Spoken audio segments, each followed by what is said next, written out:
Muy seguramente si eres músico o si estás pues un poco digamos metido en este mundo de la producción, te has preguntado qué es el mastering, ¿cierto? Es como un mito, un misterio, qué es el mastering, qué es lo que hace el mastering. De hecho, muchos músicos o muchas personas creen que las producciones se arreglan es en el mastering. Pues les tengo noticias, no, las producciones no se arreglan en el mastering. Una buena producción siempre depende desde el principio, desde una muy buena captura, desde tener unos muy buenos músicos, un buen arreglo o una muy buena canción, luego hacer una buena captura, una buena grabación, una buena mezcla, ya que la mezcla es la materia prima del mastering, y el mastering que ya es un proceso final que ya les voy a explicar un poco de él. Resulta que el mastering es un proceso el cual tiene 3 etapas que son muy importantes. Las salas de mastering o las salas de mezcla profesionales siempre tienen una acústica muy controlada y unos buenos monitores en los cuales podemos escuchar con mucho detalle qué problemas puede tener una mezcla, qué problemas puede haber de pronto, bueno, en fin, un montón de detalles. Entonces el ingeniero de mastering en este caso va a ser el primer aspecto, que el primero sería el de curaduría. ¿Qué trae esta curaduría o qué nos brinda esta curaduría? Entonces el ingeniero de mastering te va a decir, mira, siento que hay algunos problemas en el bajo, de pronto el bajo está muy fuerte y está invadiendo mucho la mezcla, se está comiendo la mezcla y no tenemos espacio para las otras frecuencias. O mira, siento que hay una pelea entre el piano y la voz, o entre las guitarras y la voz, porque se está embarrando, no le está dando claridad a la voz ni a la guitarra. Entonces te sugiero que ataques la guitarra en unos 300 Hz o 400 para que le des espacio a la voz. Ese tipo de cosas, ¿cierto?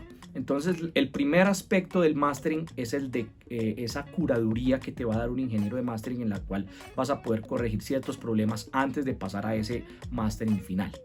Este es uno de los aspectos importantes por el cual se sugiere mucho, es muy recomendable que siempre trates de contar con un ingeniero de mastering o de mezcla si tú hiciste la producción, ¿cierto? Porque son personas que van a tener otro oído, otra sala, otra escucha que te van a aportar a tus producciones. Entonces, esto en primer lugar. El segundo aspecto del mastering es un aspecto correctivo. Hay canciones o hay producciones en las cuales puede haber una pequeña resonancia, una cosita, pero entonces eso desde el mastering lo podemos atacar, listo, tenemos una resonancia por ahí en 4500 Hz, entonces esa frecuencia está un poco agreste, vamos a bajarla un poco con un ecualizador digital muy precisamente, o bueno, en fin. Digamos que hay cosas que ya se pueden corregir fácilmente en el mastering si la mezcla está bien lograda. No hay ningún problema. Entonces ese es el segundo aspecto, el aspecto correctivo. Y el tercer aspecto, que es el más importante, es el aspecto creativo del mastering. Recordemos que el mastering no es un proceso en el cual solo se sube volumen a las canciones. Hemos tenido esa mala concepción pensando que el mastering es para que las canciones suenen duro y con punch. Digamos que en parte ese puede ser uno de los objetivos, pero no es el porqué del mastering. El mastering no es solo subir volumen. El mastering consta de estos 3 procesos que les estoy comentando, y este tercer proceso es el proceso creativo. ¿Cómo creativo? Resulta que el mastering se realiza casi siempre con equipos analógicos. ¿Por qué con equipos analógicos? O con emulación de plugins, como hacemos acá en Las Palmeras Studio, ya que los equipos de mastering pues, son extremadamente costosos y van por la orden de los $6,000 a $10,000. Un ecualizador, un compresor va en ese rango de $6,000 a $10,000, es un montón de plata. Pero hay plugins que nos pueden brindar un color muy similar a esos equipos analógicos, porque precisamente son emulaciones de esos equipos analógicos. Entonces, ¿qué pasa?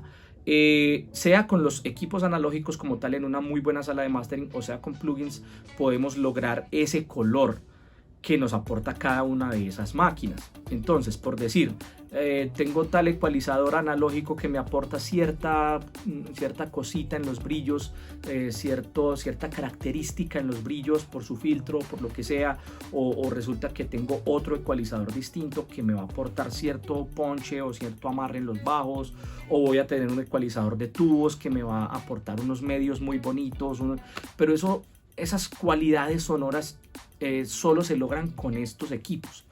Entonces, por eso el mastering al final es un proceso creativo, porque con estas máquinas tú puedes elegir cuál de las máquinas, si alguna en particular o si todas las vas a utilizar, depende del objetivo de la masterización, ¿cierto? Entonces, si quiero que mi canción sea muy transparente, muy cristalina, porque es una canción muy bonita, que no debe ser agreste, pues se utilizan unos equipos específicos.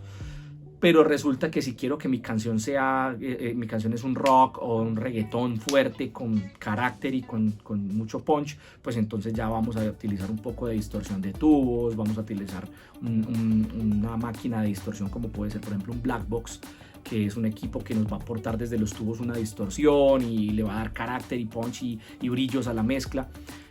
Y más que brillos es una cualidad de cierto sonido agresivo que solo se puede lograr con estos equipos.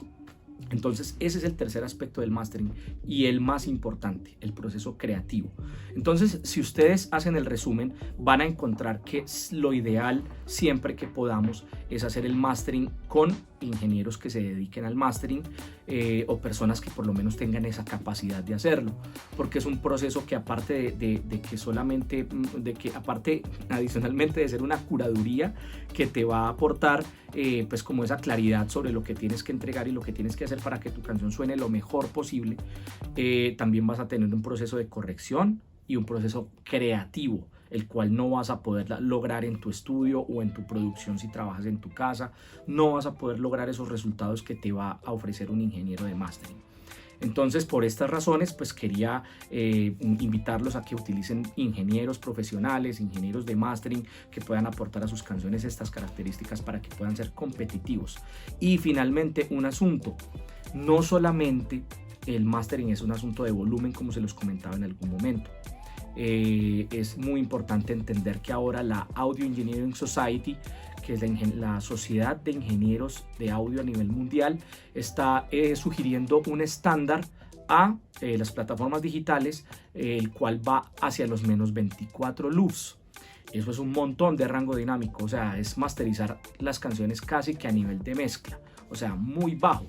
¿Por qué? No para que suenen más pasito o más suave en las plataformas digitales, sino precisamente para que sean las plataformas digitales las que suban el nivel a su necesidad para emparejar todas las canciones. Entonces resulta que si todos los ingenieros de audio estamos mandando las canciones a menos 24 loops, que es como una medida más bajita de volumen, pues vamos a tener más libertad de utilizar los equipos, las máquinas, sin tener que utilizar limitadores, sin tener que estar matando la música o matando las dinámicas por sonar duro, sino que van a ser las mismas plataformas las que van a poder hacer este proceso y nosotros simplemente nos vamos a dedicar a hacer sonar la canción lo mejor posible que pueda sonar.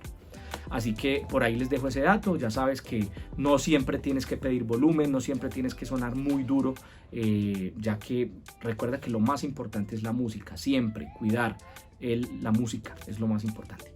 Un abrazo y bueno, espero que te haya servido este video. Por acá te invito a Las Palmeras Studio, www.laspalmerasestudio.com. Nos puedes encontrar en Instagram como @laspalmerasestudio. También estás invitado a trabajar con nosotros, sea a distancia o sea aquí en nuestra ciudad. Están abiertas las puertas de Las Palmeras Studios para que hagamos tus producciones. Un abrazo y nos seguimos viendo. Chao.